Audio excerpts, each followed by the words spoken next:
Today we're making rosemary orange olive oil cakes with crystallized rosemary garnish. So the first part with the crystallized rosemary is optional, but I wanted to show you an out-of-the-box decorating idea for your cake. You will need an egg white that you will whisk slightly. So first separate your egg white from your yolk. This will act as a strong adhesive that will really harden over time. You'll need several small sprigs of fresh rosemary, as many as you think you need for your garnish. I have about 4 here. And then in a small bowl or plate, you'll need about 2 teaspoons of granulated sugar. This process is really easy, but it does take several hours to dry, so make sure you start this way ahead of time. It'll take about 6 hours to dry properly. We are going to brush the egg white onto the rosemary sprigs, and then once they are coated in the egg white, you just dip it into the sugar so that all of the needles are lightly coated on all sides with sugar.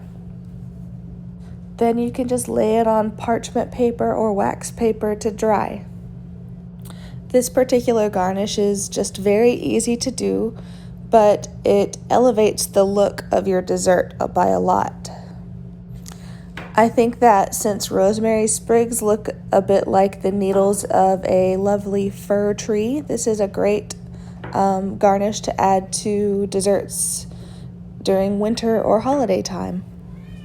This process can be used for other foods that you want to use as garnish, such as a long curl of lemon zest or something else, just as long as it's not a very soft and delicate product.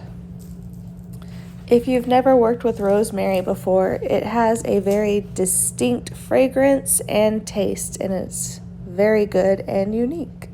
Generally, it's used on chicken or potatoes, but I wanted to show you how you can make a dessert a little bit more on the savory side. It's still very delicious, but it's just a little bit more mature and fancy feeling. Hey, do you guys see my doggy in the background? He's so cute. By the way, rosemary is really easy to grow and keep alive. I have it in a flower pot right outside my porch, and I grab it whenever I need it.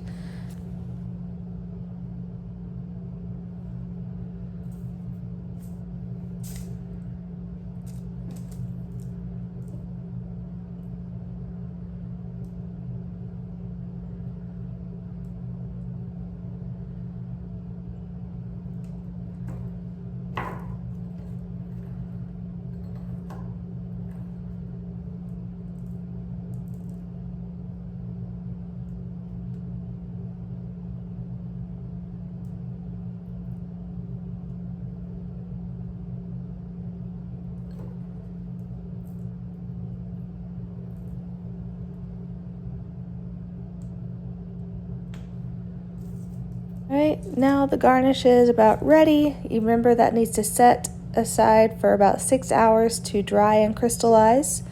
And once you're ready to start your cake, remember to preheat your oven to 325 degrees Fahrenheit.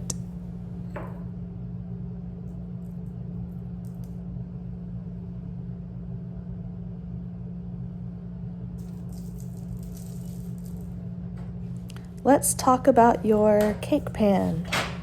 For this cake, we're going to be using bundt pans. You can use a large one like this, but I'm actually going to be using those little miniature bundt pans. A bundt cake is a cake that has a nice shape and design, but also is characterized by the hole in the middle of the cake. This next process might seem like it's overkill, but I promise you it pays off because your cakes will just fall right out. There will be no sticking. And this is going to use up about 2 tablespoons total of butter. Make sure you're using unsalted butter. I like to stick a glove on my hand for this so I don't have a greasy, buttery hand. And you just generously butter the inside of your bundt pan. Make sure you get around the part that makes the hole as well.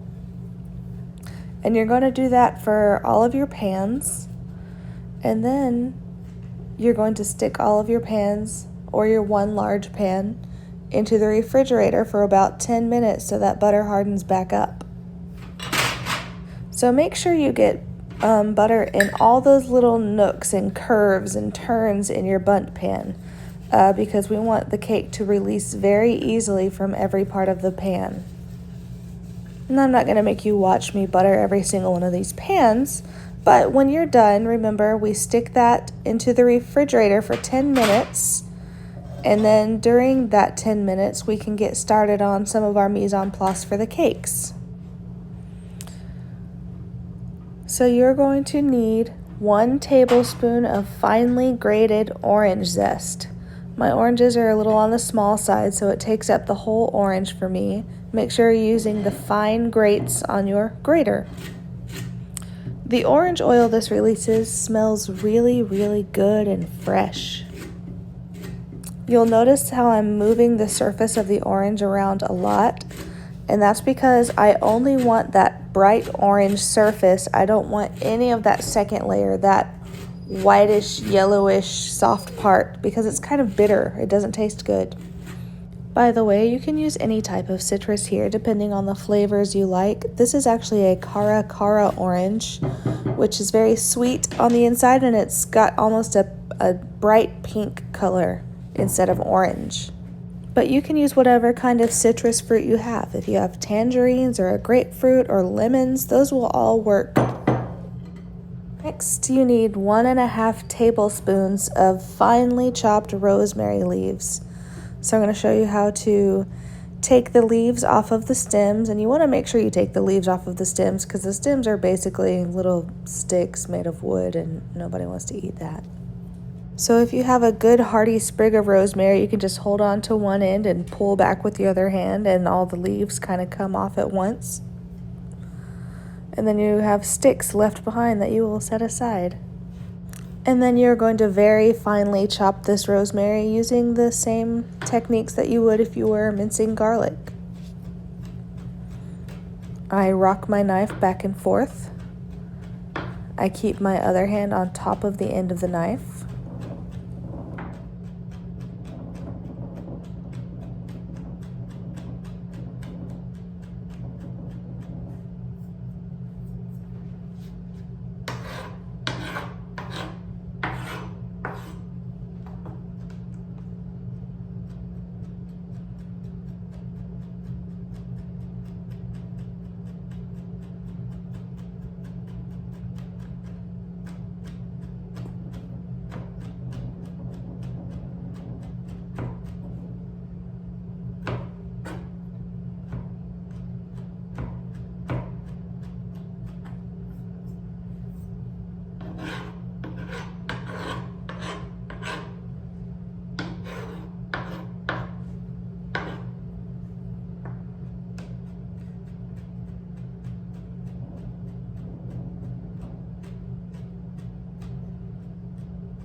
And now that they're very finely chopped like this, they're going to go into our cake batter.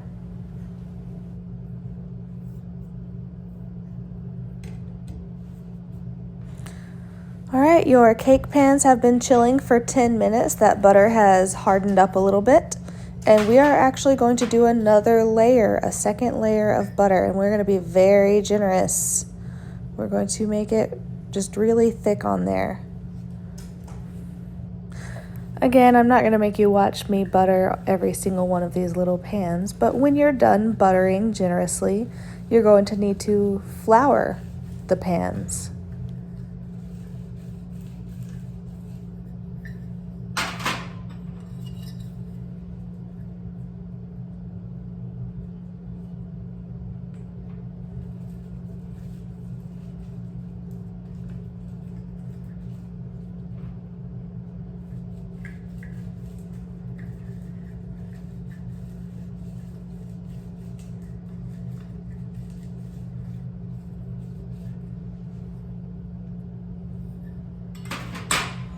So I just have about a handful of flour in a little bowl here. And I'm going to sprinkle it in, and then I shake the flour around in the pans and I tap it around until it's lightly coated, and then you have to tap off the excess flour.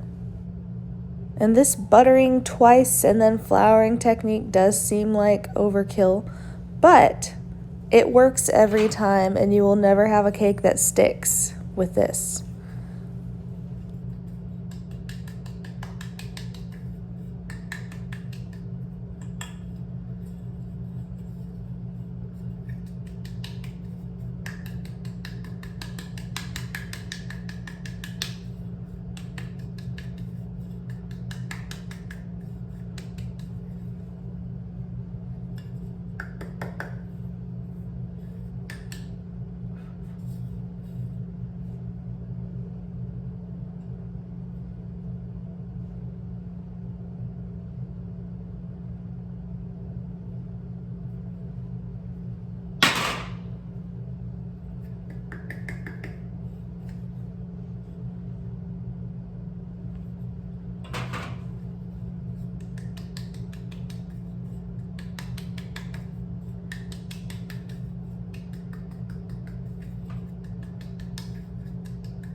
Now that your pans are floured and prepared, set them aside and we can make some cake batter.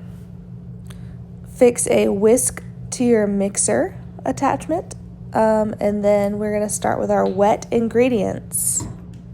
You will need 3/4 cups of extra virgin olive oil, which has a lovely color, fragrance, and flavor, and a high fat content, which makes your cake really nice and fluffy and tender.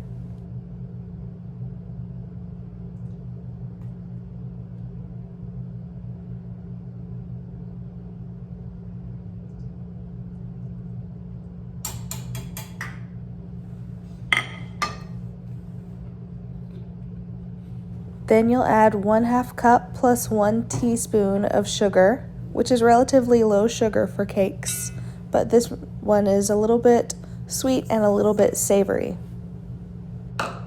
Then we're adding our 1 tablespoon of finely grated orange zest.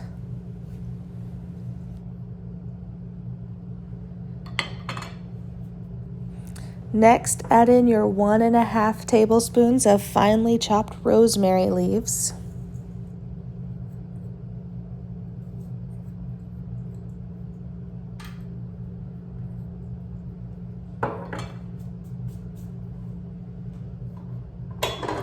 Now whisk that on medium speed until it's combined.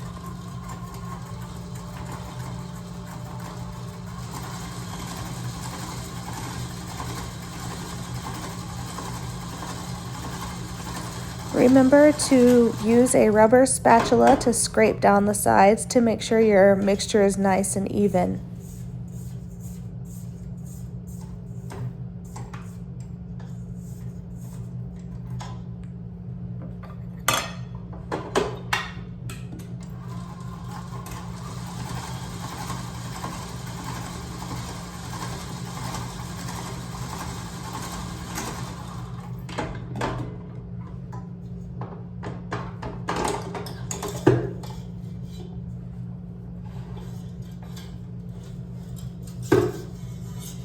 And here's what your mixture should look like at this point. You can see oily, green, herby. Next, you need to add in 2 eggs and whisk it for about 1 minute until it's thick.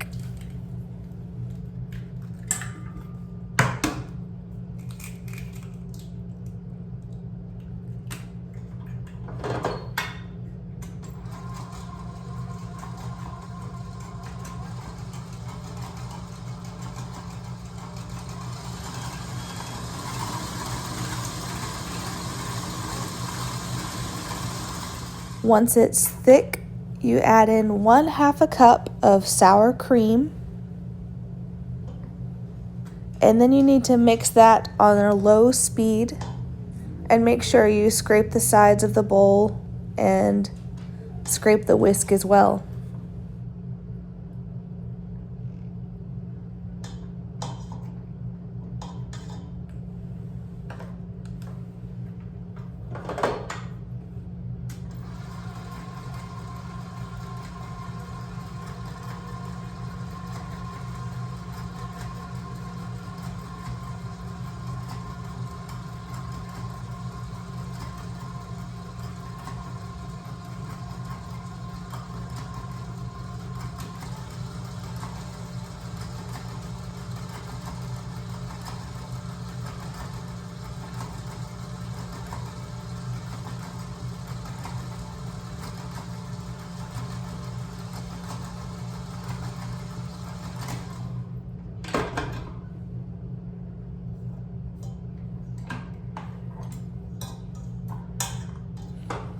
So now you're going to have this thick, bright yellow, kind of creamy mixture.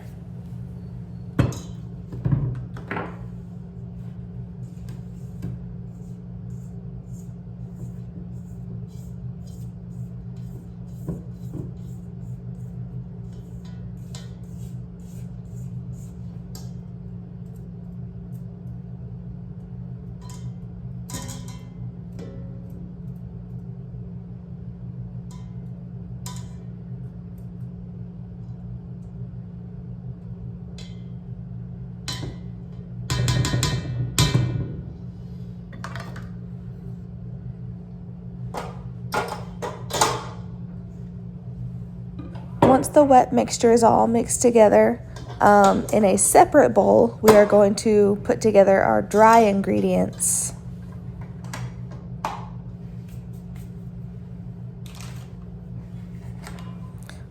You're going to sift your dry ingredients together. I'm just using this mesh sieve, but if you have a sifter, you can certainly use that. This is 2 cups of all-purpose flour.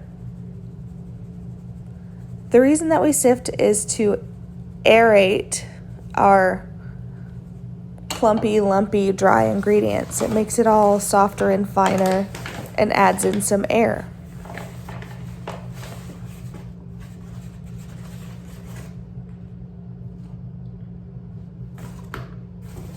Our leavening agent is going to be 2 teaspoons of baking powder, which we will put right with our all-purpose flour and sift it through. And then we'll also need a pinch, about 1/4 teaspoon of salt.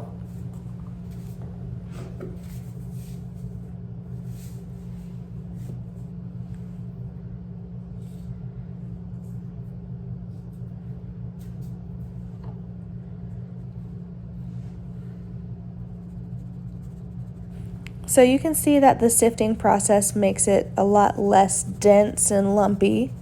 And it's also evenly mixing in that baking powder and salt with the flour. So there's not just a pocket of baking powder separate from a pocket of salt and not evenly mixed in.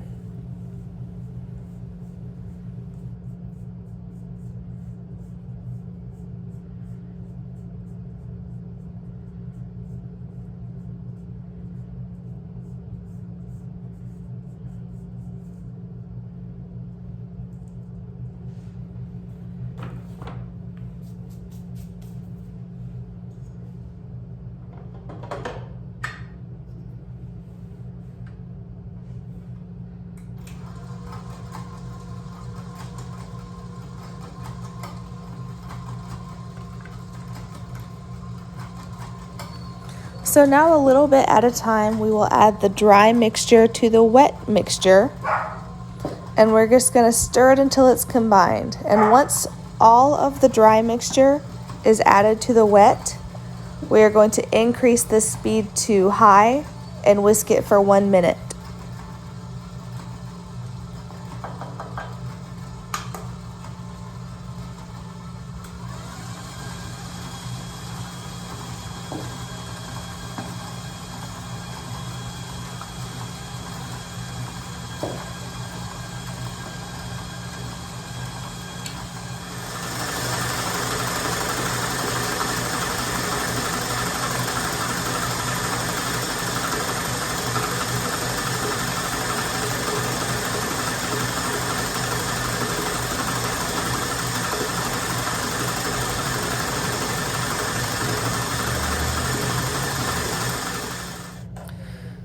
So here's what your finished cake batter looks like. You can see that it kind of looks like it has some orange and green confetti in it. That is your rosemary and orange zest. So I'm going to use a portion scoop to make sure that all my cakes come out even. The recipe called for one large cake pan, and since I decided to use these small ones, I'm not exactly sure how many small ones I can fill. So I'm just going to do a little bit at a time and make sure that my cakes come out even by using this scoop. The scoop also helps me keep from making a mess and splattering things and accidentally dripping cake batter everywhere.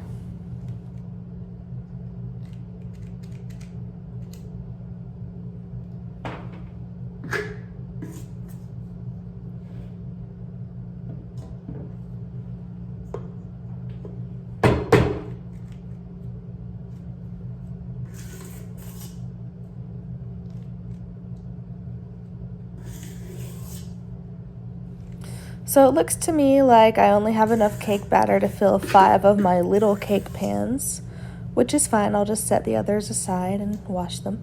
I don't need 8 cakes.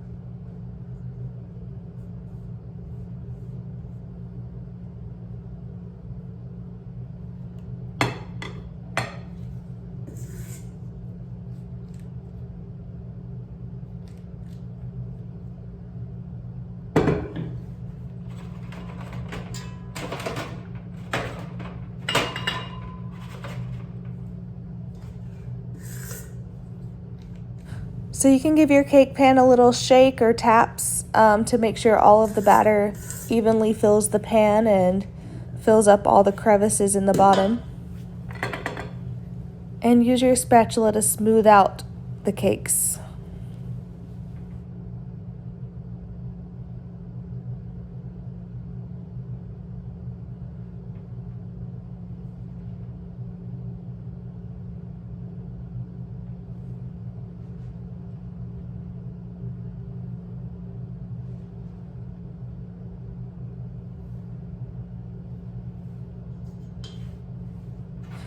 Don't fill your cake pan all the way to the top. Remember, the cakes will rise as they bake, and if you filled it all the way to the top, then they would overflow. Now bake at 325 degrees for 30 to 35 minutes. Then let cool for 10 minutes and invert onto a serving plate. See how easily the cake releases from the pan. I didn't even have to go around it with a knife or anything like that. Mine did get a little bit of a dome. So what I'm going to do is I'm going to use a serrated knife to trim off that domed part that I don't want. So I have these cute little bundt cakes with holes in the middle. So make sure you use a serrated knife, and then you can carefully trim off that part of the cake that you don't want if it didn't come out nice and flat. And actually, these little cake pans gave me a nice line to work with so I can keep my cut straight.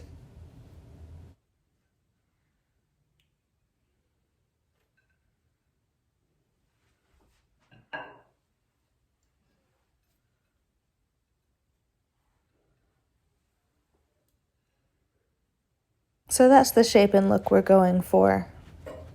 Looks cute, delicate, precious.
Now we will make some orange icing or glaze for the cakes. We are going to sift 1 3/4 cups of confectioner's sugar into a bowl. And again, the sifting is just to remove clumps and lumps.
And then I'm going to squeeze orange juice into the sugar, but I'm going to use the sieve again because I don't want to add any seeds or lumps to the mixture. And this is the same orange that I zested earlier. I'm going to use the juice of the whole orange as well.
And I don't have any fresh lemons, but I do have a little bottle of lemon juice, and I'm just going to add a few little squeezes into the mixture. And you can use whatever citrus juice that you want. You could use lime juice or grapefruit juice. You can customize this cake however you like. As long as you're using the same methods of mixing, it will turn out pretty good. Then you whisk it all together until it's a nice, creamy, smooth mixture.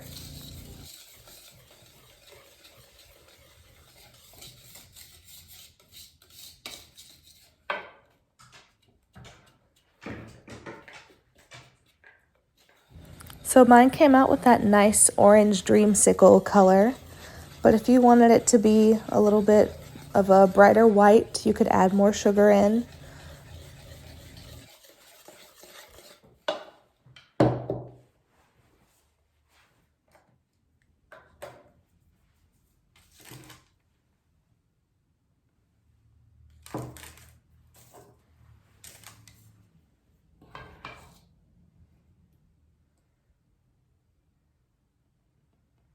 So now on your serving plate, when your cake has cooled, you'll drizzle the icing on the top and allow it to drip down the sides of the cake. And be generous with your icing. It's yummy and fresh and citrusy and smells and tastes great. So you can see it dripping down the sides like that.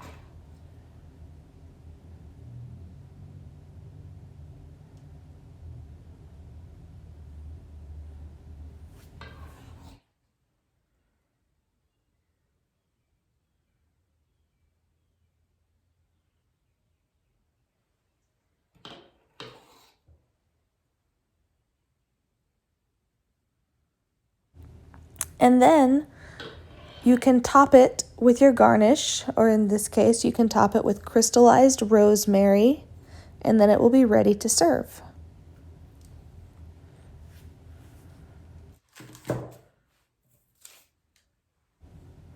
So I'm just going to add 3 pieces. I'm going to poke it in a little bit at the thick part of the stem of the rosemary sprig just to make it stay. And then I'm going to go around in a circle, almost like a wreath. And then I'm going to top it with just a little bit more of the orange glaze for flavor and for sticking purposes.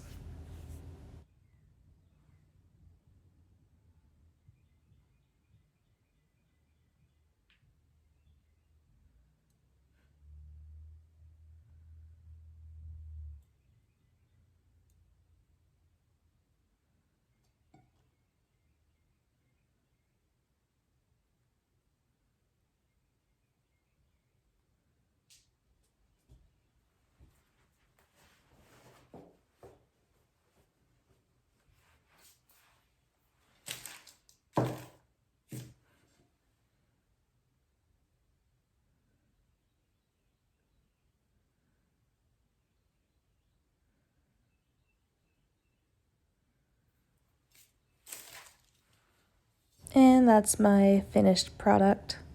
A little glazed orange rosemary cake with crystallized rosemary on top. And top it with a little bit more of that orange icing.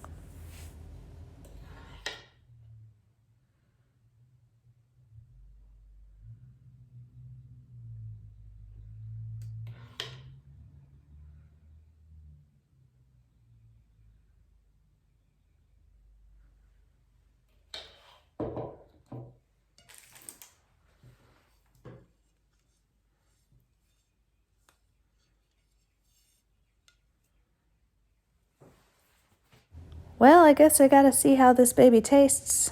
I'll let you know how it turns out. The texture is really nice. The crumb is even. But does it taste good? Oh yeah, she likes it. It's good. All right, enjoy everybody.